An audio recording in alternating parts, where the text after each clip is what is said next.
शीतल समीर स्पर्शरे वृक्षलता हो उठती उच्छन्न। चलवाक अच्छी मत लंबा एक रास्ता। मु आखि खोली देखुए सपन। जंत्रणा जर्जरित हताश परिपूर्ण बारंबार करुए विफलता को आलिंगन। चालू चालू पाद झुंटी पड़ुए। अधीन आकाश हो उठे मेघाच्छन्न। मेघर तो कहीं चिन्ह वर्ण नहीं।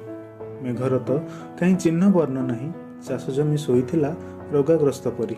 बन्या आसी धोई नेला सहर। परिवेश चाहिथिला मते विकलांग परी। मु सेमती चालुथिली मो भावना को धरी। भावना को धरी अनेक चरित्र किए पछरे तो किए साथी तो किए सामनारू चली जाउथिले अतिक्रम करी। मु बुझिबा को चाहुथिली से चरित्रर विश्लेषण करी। रास्तार शेषार्ध बोधे अनेक दूर। बाटरे भेट होला कोमल शिशुर पुंगुला शरीर। सामना को लक्ष्य करी चली थाए हस को आदरी। से हस देखी मो शरीर रे खेलीगला बिजुली एक अजଣା स्पर्शर। विचलित नयन जुगल केन्द्रीभूत करे जरी पाल टण एक छोटिया सहर।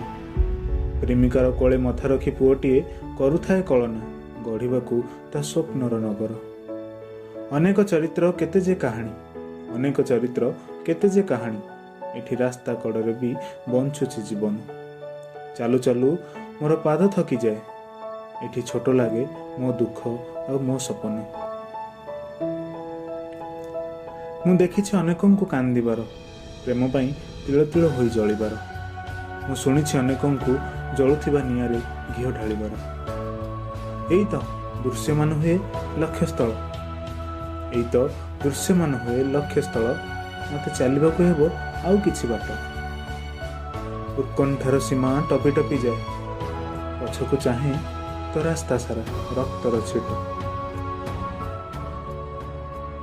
एक शांति स्मित हसरे कुरुली उठे